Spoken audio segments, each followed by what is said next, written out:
Over the past few years, Games Workshop has been somewhat brutal with the removal of units from Warhammer 40k, lots of units from the main game being sent to Legends. The cuts are likely to keep on coming through 10th edition though, so let's talk about a few of the things most at risk.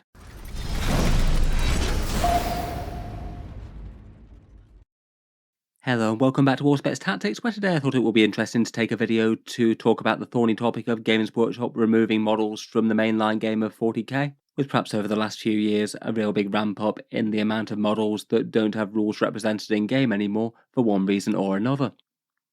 For really quite a long time in 40k's history, there was a definite trend of basically only ever adding to the game, and for the most part not really tending to take away units from armies as much as you just added more and more. Though with Games Workshop always coming up with new things to sell people for their armies, they perhaps realised that when they were rewriting the rules for 8th edition and onwards that they had a ridiculous amount of datasheets to try and support, all sorts of miniatures for lots of armies, many of which they either didn't sell very much of or didn't sell at all. And from the big rewrite in 8th edition up to present day, it does seem like we've gone through several waves of things being cut from the game, and a slightly more slimmed down version of 40k, at least compared with what it was in some ways. Perhaps particularly over the last year or two, it does feel like there's perhaps been a shift from Games Workshop, perhaps being just a little bit more happy to remove things from the game that have been around for decades and decades. They started with a whole bunch of things going to range rotation and kind of euphemistically throughout 9th edition that they initially billed as things going away from a time and then they wound up inevitably never coming back. Perhaps most demonstrated with things like the Guard and Chaos Space Marine Codex, really quite a lot of things that have been rotated, perhaps even just a month or so before the Codex release, just didn't get any rule support. Things like the Imperial Guard Special Weapons Squads, Commissar Yarrick, Weird Vein Psychers, and the Chaos Space Marine Mutilators, Fallen, or the Lord with the Jump Pack. Given that kind of trend, I think a lot of people were expecting the 10th edition indexes to cut quite a lot of things, and in some ways actually the indexes weren't as harsh as some people were suspecting. The majority of things that had datasheets in 9th edition did tend to get them in 10th, even a few things that they don't have on sale currently. A few trends that did happen in the indexes were things where you used these same miniatures to make a different squad, say for example the Sisters of Battle Celestian datasheet, that went away. Though perhaps some of the biggest losses were actually to Forge World. Space Marines and Chaos Space Marines had a huge Heresy era model cull, with really quite popular units like Contemptor Dreadnoughts and Leviathans going to Legends, and also really quite a lot of Forge World models going out of print and losing rule support about this time as well. Plenty of things from the Imperial Guard and Xenos races just went away for good. I think after the indexes were released, people kind of assumed that they'd be good to play with the models in the rules for quite a while, but it does seem that that wasn't the final reckoning for each army, and Games Workshop very much do seem to be looking at each army individually when their codex comes around and deciding which things should be in it or not, and as the Space Marines have demonstrated, not everything that's in the index is going to get a codex release. The Space Marine Codex limited a bunch of datasheets from the Firstborn that they took out of production kind of shortly before the codex came out, plus a bunch of slightly niche things that have made it to the index didn't come into the codex, like maybe Relic Terminators, or the rules for the limited edition Primaris Company champions sold individually. It did make me wonder though that if Codex Space Marines is losing quite this amount of models, what could be in store for the rest of the 40k factions as their time comes around.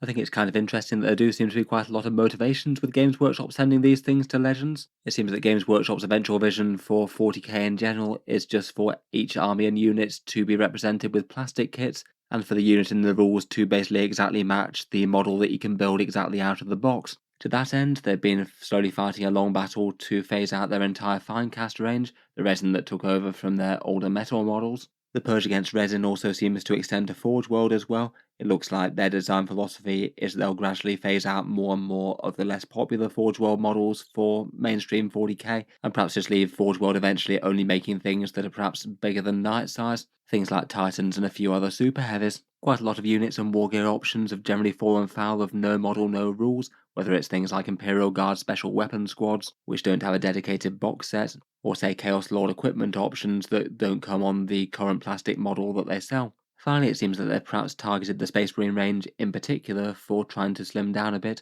seeing as it has got kind of bloated over the years that they've been adding more and more to it. It seems they've finally decided that the Primaris range is big enough that they can start removing Firstborn Marines wholesale, including things that they haven't really replaced like the anti-air tanks or the Ironclad Dreadnought, and also have decided to keep the Heresy kits focused on Heresy with things like Contemptor and Leviathan Dreadnoughts, despite that being really quite a popular thing for people to pick up for 40k, as people quite like the models and they often had big fun heavy firepower. To some extent, it is kind of inevitable that they would want to remove some things in one form or another, though. The 40k range is pretty enormous. If they want to keep on coming out with more and more new units, eventually they are going to start having to retire stuff to make way. Obviously, that doesn't exactly console people when units they really like get sent to have their rules mothballed in Legends. Looking at the rest of the units in the game, I thought it would be interesting to talk through just a few units that I think might be more at risk than others for going away when the Army's Codex come out, some things that might be near guaranteed, some things that I'd just say are at risk and could well survive if they're lucky, and I guess a fair few of these would actually get some Legends rule datasheets. Depending on how you like to play the game, that could be more or less helpful if you're trying to play some lists that are theoretically balanced against each other with the Games Workshop's balance updates, and you might be able to take to tournaments and things. It can be quite off-putting. There are plenty of casual groups that won't be a problem at all. It just might be more the case that they get increasingly more obscure and forgotten as the years go on, with no one really using those models anymore. Firstly, main Space Marines have already had their reckoning, with 30 or so units either lost or replaced, but there's plenty of stuff in the successor chapters out there that could also be at risk as well. One obvious one that's almost certainly gone is the Dark Angel's Talonmaster, given that it built off the regular Landspeeder chassis. That no longer exists anymore, so there's no longer the model to use the upgrade sprues for. Pretty bad news for anyone who's converted one or more of those. Dark Angels seem kind of likely to get a big range update when their codex comes around next year as well. I feel like in general that will probably be nice for them, but it still perhaps runs the risk of a few things slipping through the cracks. It's definitely possible that some of their Bike and Terminator units might not get an absolute one-to-one replacement with what they have now. I'll be interested to see what happens with the Landspeeder Vengeance as well, whether or not that sticks around as a different variant on a Landspeeder that's now gone away, or whether it gets updated in some way to some sort of Stormspeeder variant perhaps. For the other Divergent chapters, such as Blood Angels and Space Wolves, it's a bit less obvious if either or both of these will get a big release. Again, perhaps similar sort of concerns with reimagined Firstborn units, basically not necessarily reflecting exactly what you have now, and it certainly puts me off a bit expanding more Sanguinary Guard or Death Company for my Blood Angels, not knowing if Games Workshop are just going to discontinue the kits and replace them with Primaris equivalents that might be a little bit different and look a bit weird ranked up together. Space Wolves in particular do have a pretty vast cast of unique special characters as well, some of which might go Legends, and the same at least with some of the Blood Angels. I feel like Tycho might have finally had his day, and I'd be less than optimistic about Brother Corbulo as well. For the others, we might see the last days of the standard Crusader squads for the Black Templars now. They're not really properly represented by much, and Games Workshop very much has spiritually updated them with the Primaris set. The Deathwatch have a smaller range, and I'd be kind of surprised if Games Workshop were too fast to update these. Perhaps for things at risk for them would be Captain Artemis, who isn't any longer on sale, and there's always the chance that some of their more exotic combinations of war gear could be kind of restricted. Their Proteus kill team is a lot more flexible than just the options in the box, I think. Finally, for the Space Marines, the Grey Knights feel like they've got a few things that could well get pared down. Certainly the Servitors are pretty likely to go. It's maybe not entirely clear what might happen with their Tech Marine model as well. The Servo Harness one that they've usually had access to has gone away. It'll be interesting to see whether or not they let the Primaris one in, as most of the army isn't Primaris at the moment. The Terminator characters might get fewer war gear options as well, given that there's just the new kits for the Terminator Captain and Librarian out, so there might be a little bit less war gear options for them as a result. For the Tau, one thing I might be a bit wary about with the Crisis suits are the triple Cyclic Ion Blaster loadouts that seem to be basically everywhere in the meta at the moment. Cyclic Ion Blasters on Crisis suits do seem to have perhaps surprisingly survived for quite a long time, given that there aren't actually any of the parts within the box set itself. It's definitely possible that they might just get the axe for it as a war gear option in general, or have it heavily restricted to, say, just one per model or something like that. Might just be a bit of a quick flip around if the current meta hotness just suddenly goes away in their codex, and they're locked to only the weapon options in the box. I definitely think that magnetising up all the weapons is a worthwhile thing if you're collecting Tau. Otherwise, neither Ornvar nor Ornshi are currently on sale. I guess it's not impossible Games Workshop might redo one or more of them for the codex, I guess. I guess we know we're getting a Crutox given that they teased the Kroot gun for it. Perhaps one of the other units more at threat could be the Kroot Hounds though. If they redo Kroot in a major way, it could be that they're just folded into the Kroot Farstalker or Carnivore units perhaps. Though it seems very likely that you'd still be able to field the models in some sort of capacity. For the Necrons, they do have a couple of their characters no longer on sale. The standard Necron Lord with the iconic green rod, nor the Locust Lord. I guess not impossible Games Workshop could re-release those, but it would be a bit weird if the Overlords suddenly lose their lieutenants for arbitrary reasons, particularly given the Space Marines have a bit of an overabundance of them. For the Legions of Chaos within the core Chaos Space Marine Codex, the Exalted Champion and Lucius the Eternal are no longer on sale. Doesn't necessarily mean that they'll be removed from the Codex, the same as other resin characters. The Space Marines did surprisingly retain a few that have been taken off sale, things like Dynath Lysander and Pedro Cantor. Still, though, definitely means they're a little bit less certain. The general rule is that usually Games Workshop don't make rules for things that they don't sell. For the Death Guard, I'd still be a little bit dubious about the standard Lords as well, particularly given that Games Workshop axed them for the World Eaters. There's still no such thing as a standard Lord on foot for those guys, which feels like a bit of a weird oversight, though I guess it's possible they might have one coming when their Codex comes out. Otherwise, for the World Eaters specifically, I guess their Codex does feel like really quite a small one. Given that they only have a few kits and then a bunch of generic Chaos options, I feel like out of their kits though, the standard Chaos Terminator squad might get a hefty redesign when they get their next Codex.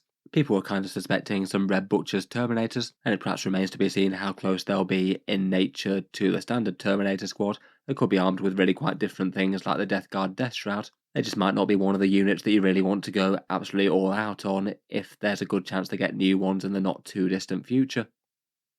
For a bunch of other Xenos, Drukhari have perhaps a slightly concerning amount of models out of print at the moment, really quite key units to their roster including Grotesques, Mandrakes, the Beastmaster and the Court of the Archon. It's not like they have the biggest army in the world in the first place. Seems like Games Workshop, when they were doing their range rotations, found that these guys probably weren't selling enough to make them worth keeping in stock for them. Though I feel like it's perhaps partly because most of these kits weren't really very fit for purpose in the first place, usually just needing to spend ridiculous amounts of money if you wanted to get the same monopose models to make a unit of them. Hopefully they might get a medium-sized redo in plastic. It will be a shame to have these dropped from the army. For the Eldari, the Phoenix Lords are out of print. Hopefully they wouldn't remove those as they're kind of iconic. And the Orcs have a few of their special characters missing as well. Zagstruck, Badruk and Grotsnick are all missing in action at the moment.